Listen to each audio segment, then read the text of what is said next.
Hello, welcome. It's our 12 p.m. show, and today we're going to talk about obviously the points table, the playoff scenarios, and the equation, which can get a little trickier after the result of maybe today's game.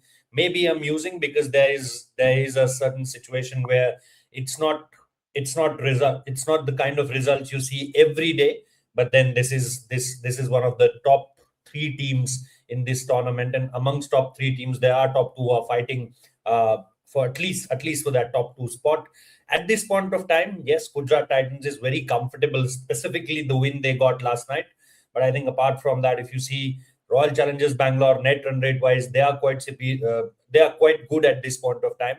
And in the whole tournament, if you see the league stage, there's not one scenario where you think that, oh, RCB lost that game quite convincingly. Yes, the one versus Rajasthan Royals at the very start was one of game, but I think apart from that, there is nothing where they can say that we lost it quite convincingly. There was a GT game also, but overall RCB never gave too much as far as the net run rate is concerned. So they are quite comfortable there.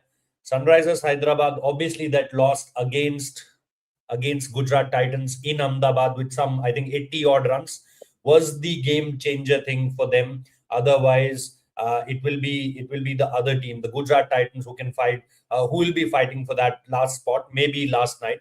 So we will definitely talk about that. What Sunrisers Hyderabad need to do from here to reach to top two? Is there any possibility that Royal Challengers Bangalore can come down from 1 to 3? Is there any possibility that GT can come down from top to three? Means at the second position to third position. Last evening, when before the match started, it was just the gap of 0.50 between them. Now it's, I think, more than 0.350 between them. So let's debate around this. Let's see who can be the potential qualifier one competitors. Will it be Royal Challengers Bangalore and Gujarat Titans playing that game in Dharamshala? And that will definitely give RCB an advantage because, yes, we all know that they have played a game. It was a day game, but it will have an advantage. GT haven't played a single game this season in Dharamshala, or it will be RCB versus Sunrisers Hyderabad, or maybe GT versus Sunrisers Hyderabad. Let's open the debate. Shubhanda, what do you think? First of all, the last night game, obviously, GT didn't want to win it, just don't want to win it, but there was a possibility that if we can win it a big margin and throw SRH out of the top two contenders, then it will be good for us. So they were able to achieve it. They win it quite convincingly, and net run rate got a very good jump as far as the points table are concerned. What do you make of it? Are RCB and GT secured the top two positions, or you think that SRH have a chance? No, looking by how Gujarat Titans tried to win their match yesterday, it was pretty evident that they wanted that advantage in the net run rate race, which they somehow managed to achieve. Uh, and right now, GT and RCB are almost locked. SRH, yes, they have an equation of winning by a huge margin, but that margin will be played. That game will be played against RCB, which makes things very very tough for Sunrisers Hyderabad. Yes, collapses can happen. SRH have the ability to go and chase any target in 12-13 overs, but that is very high. That is very improbable, highly improbable task, if not impossible, considering the kind of form RCB have shown. But GT after yesterday's win have almost sealed the top two, and qualifier one RCB versus GT I think is going to be the most likely encounter that we are going to see, and SRH will have to settle down with that third position unless and until they go on to achieve something very drastical in today's game. But for me, top two is almost sealed. SRH three. The interesting battle continues for that fourth spot. We'll get to know by day after tomorrow what day after tomorrow, or maybe by Sunday, that who that fourth team is going to be. So interesting situation. It's going absolutely down the wire on the very last day of this IPL league stage. So let's see what happens. Weber, as per you, what are the equations? How can Sunrisers Hyderabad, or if there's a possibility of Royal Challengers Bangalore, what are the equations if you talk about by wickets, by runs, chasing, batting first? What are the equations for a Sunrisers Hyderabad team? And is there a possibility that RCB can also be, thrown out of that number one position and then coming to number three maybe? Give us a proper scenarios. Yeah. In fact, I wrote a piece for 9:30. It is there on revsports.in. You can go and read that. But coming to the equation of Sunrisers Hyderabad, I think two things that they can do.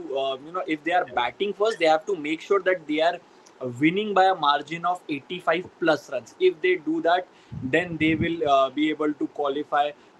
They will be able to seal the top two spot along with GT. Or if they are chasing, they will have to chase under 12 overs. No, it doesn't matter whatever the target is, they will have to chase it under 12 overs. If that happens, then it throws RCB to the third position.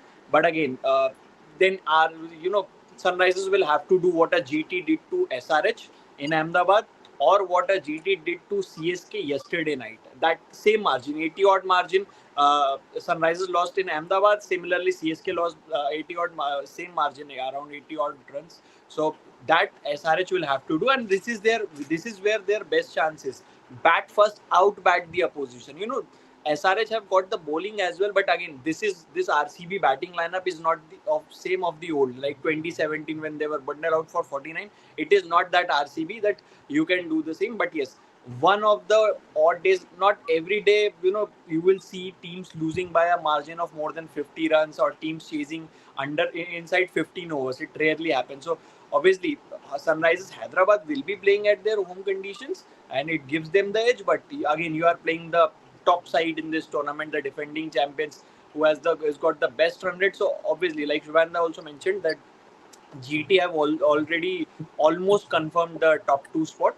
And if RCB, they are Is there what? equation for GT also, like you No, no, let no, the no equation for GT. I think it's clear.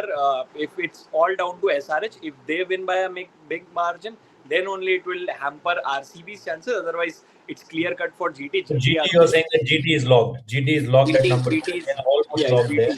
If GT is any locked. team will come down now, it's RCB and then SRH. Yes. SRH versus GT in the SRH will qualifying. remain at their position. See, even if SRH loses this game, they will Yeah, remain there in their yeah, position. What yesterday's result has done, it has it has deterred, or minimized the RR's chances, or better to say, nullified RR's chances of finishing in top two. There was an outside chance of RR also finishing in the top two, but now yes. after yesterday's result, it will not happen. So RR can only at best can reach up to third position. Then also net run rate will come into play. But again, it is RCB. I think even if RCB loses, they have to make sure they are not losing by a big margin.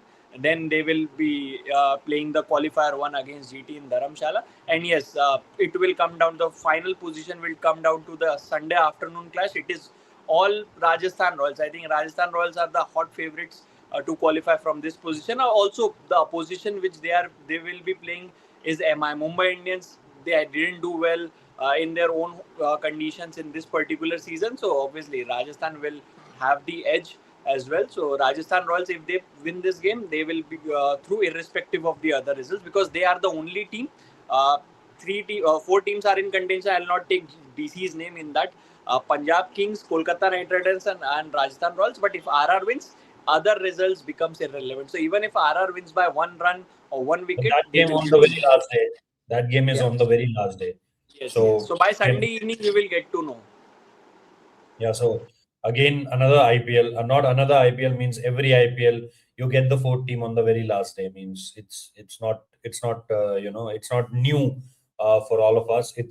It will be the last day of the league stage game where it will be decided that who's going to be the fourth team. But I think if Punjab lost their game on the way, and if obviously there's no other serious contenders apart from Punjab.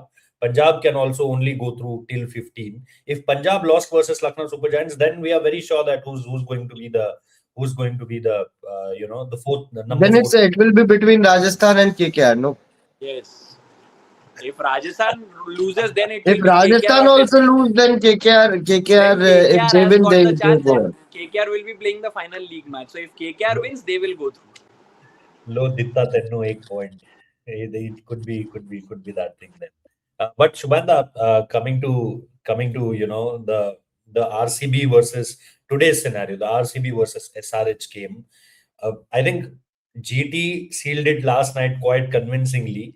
But that's what me and Prakash were talking in the post-match show, that if there was, a very close game, then the the lot of eyeballs on then going to be on this game, as Vaibhav told us, the kind of scenarios, to qualify for the number one or the number two spot.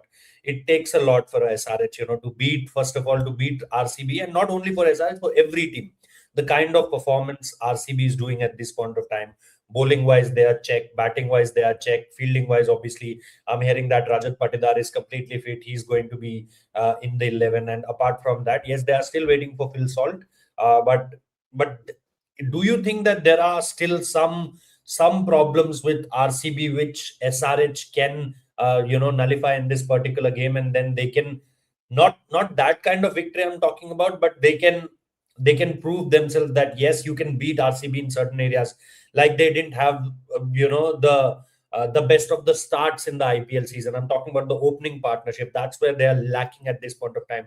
Virat is brilliant on the one side, but look at a Jacob Bethel or a Phil Salt. Phil Salt just, I think, one or two odd innings for him. Apart from that, if you talk about the opening partnership, the most successful opening partnerships, I think if you see the top five chart of this season, RCB is nowhere close. I think you have to see from the bottom of the table, and then maybe you can find a Kolkata Knight Riders at the right bottom, and then maybe a RCB there. So first of all, that, then a performance of Suyash Sharma, who's actually not able to contribute as far as this particular season is concerned. So it's not, and that's where the question rises, that in a condition like Dharamshala, where the ball is holding up a little bit, what we saw in the three games, I don't know that what will be the condition in the upcoming games, when means not games, just a game. It's qualifier one time. I don't know what will be the conditions at that point of time. But I think that's the position. If you talk about the qualifier one thing or this particular game, I think that's where you can challenge RCB at this point of time. Apart from their batting was really doing really well, and then you have a pair of Josh Hazelwood and Bhuvneshwar Kumar, untouchable as far as this season is concerned. Yeah, I think two players. They need to, if anyone can keep Virat Kohli and Bhuvneshwar Kumar under check, I think they have done half the job. Josh Hazelwood this season has still gone for runs. Yes, he has bowled well, but he has Last still last game he was amazing. no, he has been amazing, but in patches, not like last season where he Yeah. was almost unplayable and was not conceding runs as well. But this season he has gone for runs. Wickets have also not come like it were coming. It was coming last season. So Hazelwood this time has been a bit of a playable bowler. Bhuvneshwar Kumar, Virat Kohli. I think these two players, while batting, if they can get Virat Kohli out early, then they will have an advantage. We know how good SRH's bowling has done in the middle phase, and have kept teams under check. Their death bowling have also been very good. So if they can get Virat Kohli early, then I think they have done half the job. And after that, they just need to get a Rajat Patidar out. Venkatesh Iyer will also be there, but Rajat Patidar is a bigger threat. So for me, the wicket of Virat Kohli can open up a lot of things for Sunrisers Hyderabad bowlers.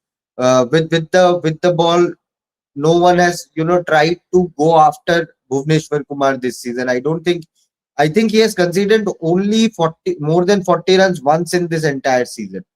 So Right. if you can go and target Bhuvneshwar Kumar, if Bhuvneshwar Kumar has a bad day, then Sunrisers Hyderabad can have that advantage. Bhuvi hasn't had a bad day in this IPL so far. So if Bhuvi has a bad day, or if Abhishek or a Travis had go on and manage to attack Bhuvneshwar Kumar, then they can have an advantage, because other bowlers, Hazelwood, Rasik Dar, or even their spinners, they can be attacked upon. So for me, two key players, one with the bat, one with the ball, Virat and Bhuvi. If you can attack these two players, get them out early, get runs of them, I think then Sunrisers Hyderabad. I see 80-85 runs margin. It looks quite odd, but we have seen teams do that pretty convincingly in the past as well. Even in this season, we have seen teams winning with a bigger set of runs. I won't be surprised if that happens and it messes up the plans of qualifier one. So SRH have a chance. It's improbable, but it is something which can happen, which can happen and has happened in this season with many a teams. Hmm. But Weber, if you talk about Sunrisers Hyderabad, I think it's not the kind of batting they have. Bowling is also complementing them. From half of the tournament, you look at the first half of Sunrisers Hyderabad, you think that they don't gonna come to the playoffs last time around. They don't have that kind of start. But if you talk about the second half of the season, their bowling is complementing. Return of Pat Cummins did went really well for them, and the kind of batting they have, scoring 114 runs in 6 overs, 124 runs in 6 overs. That's not new for them. So it's not like that. They have to do something, completely out of the box. Like you compare it with other teams, and you'll say, "Oh, yaar, 6 over में 124 run कैसे बनाओगे?" But Sunrisers Hyderabad 124. Obviously, you can't score 124 in 6 overs every time, but this team have done it. Not go for 124 but 110 runs in 6 overs. That's not new for them, and you associate with them, with this kind of opening pair. And then you have a in-form Henry Klassen also and a Ishan Kishan. You have little bit of contributions from Nitish Kumar Reddy and from Salil Arora also. Mm. So I think we cannot completely take the equation out of the scene that these boys cannot do it. I think if one or two teams who can probably do it as far as high scoring runs are concerned, maybe you can vote for Punjab, if Priyan Chare and Prab Simran, and then you have a Shreyas Iyer and Cooper Connolly, and then you have this pair with Ishan Kishan and Henry Klassen, and then obviously above Travis Sheikh, what they call them famously. So I think it's not completely out of the situation that they can't win with this margin and just come to top two in place of RCB. What do you think the realistic chances are? I think it totally depends on how they start with the ball, because power play wickets is something, Pat Cummins has taken the owners. I understand there is Praful, but again, not a lot of support bowlers you have got in SRH. If you look at the power play phase, they haven't been able to consistently take wickets since the comeback of Pat Cummins. This bowling attack is looking different. Otherwise, before that, one or two matches only you will see a lot of bowlers taking wickets in the power play. It has been a problem. And if you don't take wickets, early wickets against RCB, then it becomes a problem, because if Virat Kohli gets set, if he passes the 30-run mark, then it becomes very difficult, because then he holds one end, and then the likes of Tim David and everybody, Rajat Patidar, will bat around him. They will bat in their own fashion, and Virat will hold one end. And this is the condition where Virat likes to bat. I remember one of the clashes between these two teams, where Virat scored 100. Heinrich Klaasen, in the same match, he scored 100. I think RCB eventually won that game. So and there it has been a high scoring ground, so it is very important for SRH bowlers to take early wickets, especially when you know that there is a chance. If Phil Salt was there, then it would have been tougher for SRH to take early wickets. But now you have a Jacob Bethel and Virat Kohli opening partnership, which hasn't done well for RCB. If you look at what Jacob Bethel has played, what 6-7 matches, I think, if I'm not wrong, 5-6 matches he has already played, and he hasn't crossed 30-run mark single even once in this season so far. So I think that has been a problem. RCB's opening pair ever since Phil Salt has gone. So they can, try to build on that, take early wickets, and then put pressure, because there is a weak link in Jitesh Sharma there as well. Jitesh Sharma also has struggled with the bat. He hasn't scored a volume of runs which he must have liked. So there is a problem in Jitesh Sharma as well. And with players like Tim David, you can never be sure about how consistent they can. There's always, because it is same like Travis Head and Abhishek Sharma. If they fire, they will do well, they will own the day.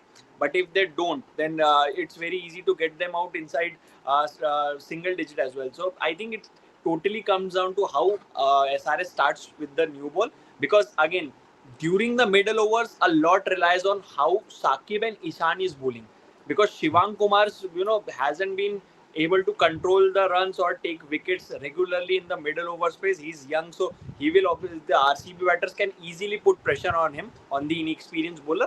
Then it will come down to how Shakib Hussain and Ishan Malinga are bowling. If they are having a off day like it happened against GT, then it is a game done for SRH. So it's very important because SRH have a informed batting lineup, like you mentioned, top four, But and then against Sanjay GT Dutt. also, they I think against GT also, GT only scored, I think, 160 or 168 runs.